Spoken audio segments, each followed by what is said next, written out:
Do you ever want to install a screen on your Tesla Model 3 or Model Y? Well, I have a screen that was sent to me by my friends at Hand Show, and I wanted to give it a look. And there have been a lot of screens, a lot of aftermarket products, and I've installed a few of them myself.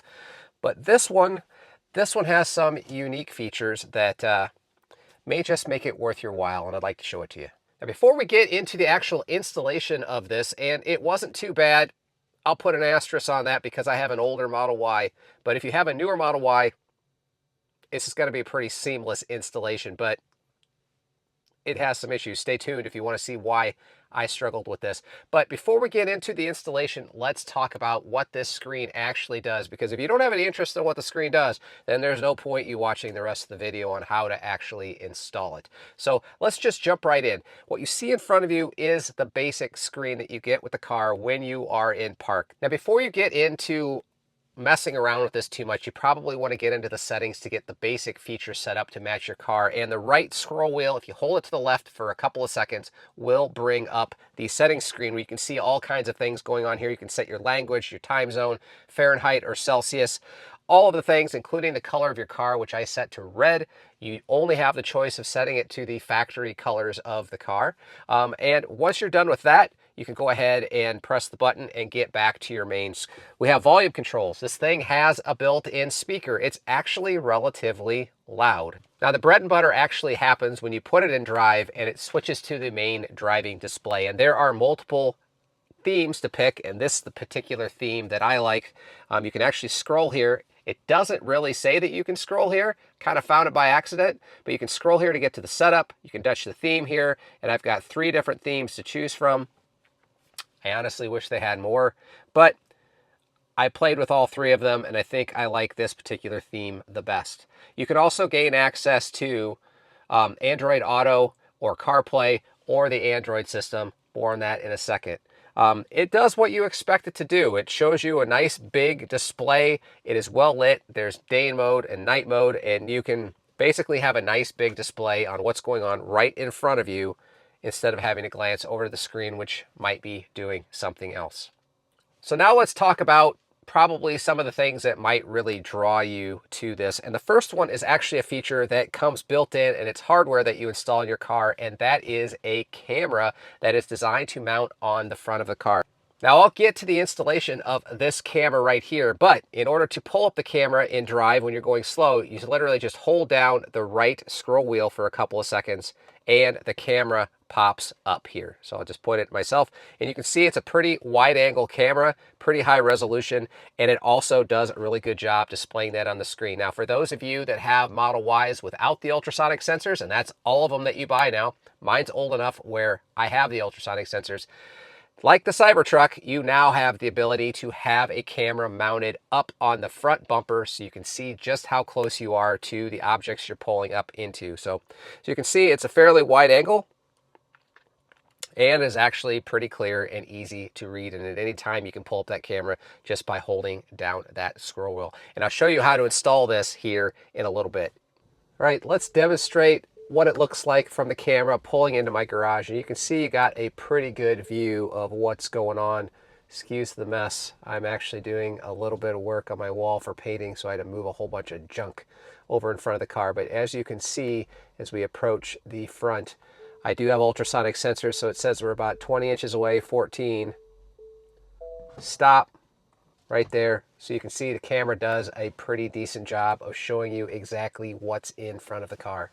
Now, the next thing we're going to talk about is CarPlay. I can't show you Android Auto because I'm an iPhone guy, but let's talk about CarPlay. And you can either get it by scrolling, or I can actually hold the left scroll wheel to the left, and it pops it over into CarPlay mode.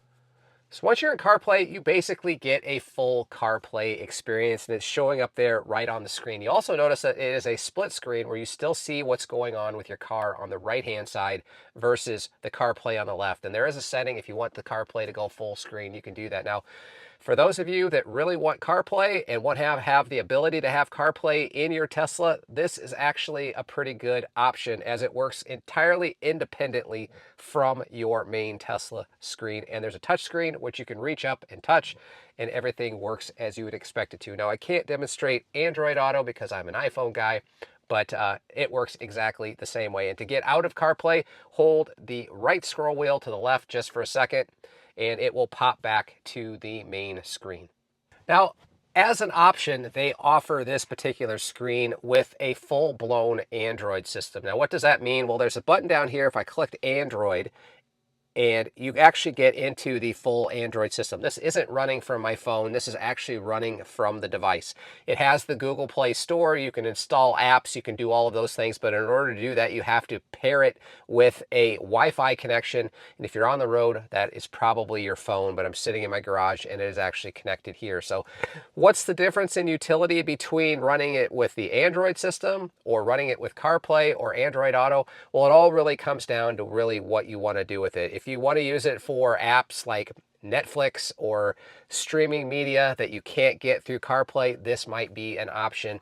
But otherwise, you're probably better off sticking with CarPlay because there is a weird feature here, which is you can't toggle between the two automatically. Now, if I'm connected with Bluetooth and I have CarPlay enabled, I am not allowed to go into this system. It just says invalid.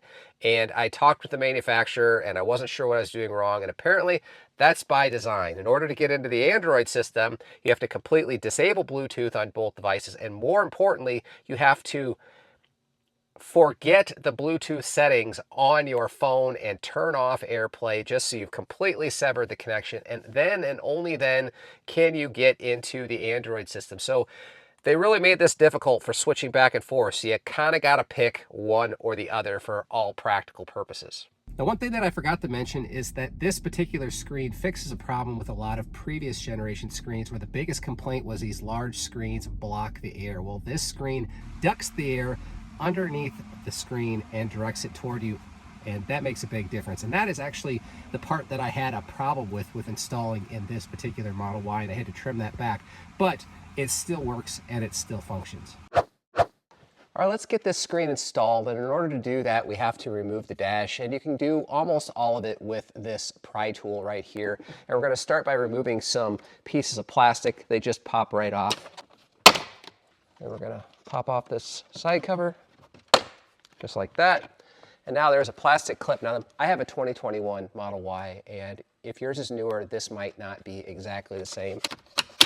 Just pops off like that. Now all we need to do is repeat the process on the other side and the dash will pull up. All right, now I have the other side off and the dash should just pull up. You may need to give it a little coaxing, but it will pop off.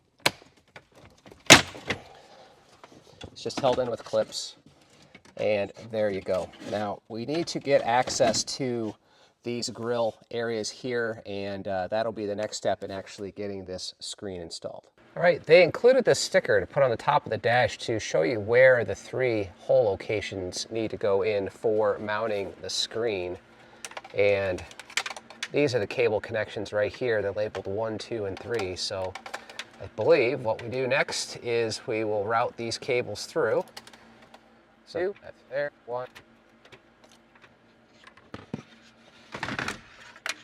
We'll go ahead and then just fish this up. See the screen, just basically line this up. The screen should more or less be centered with the car. So in order to mount this, we've got to mount it from the back side with this particular clamp and screws. We'll just go ahead and flip this over and use these small screws and a small screwdriver to get that done. Now the next step of this process is we have this large wiring harness to install, and this has to plug into the computer of the car, and how it hooks up on your car depends on which processor you have. Now I have the older Intel processor, so my job is going to be a little more difficult because I have to get up into the computer area. But if you have an AMD processor, this job is a lot easier because the connections are a lot easier to get to. So for me, I need to start by getting some panels removed on this side so I can get up into the computer, which is up buried inside behind the glove box.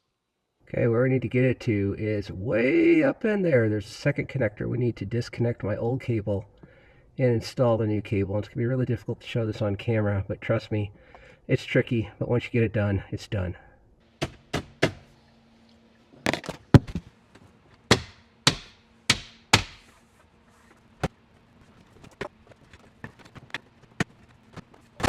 I have to stop the video right here because I ran into a problem. You see, this screen does not fit on my Model Y. And even though it's made for the Model Y, it simply doesn't fit because this back edge that is supposed to tuck up inside the dash won't fit because of how the dash needs to actually be installed. You see, I have a early Model Y, and it has a slightly different dash than what is being made on the Model Ys today. And because of that, the clips are different and it simply will not fit. So the manufacturer was not aware of that, so please keep that in mind if you're purchasing this particular screen, that if you've got the dash that has the end clips that come off, you're going to have to make the same modification I have, and I'm going to actually grind off this top edge. It sounds a little extreme, but I'm going to go ahead and take that off right here with a grinder that I have here at work. So wish me luck that I don't totally screw this up.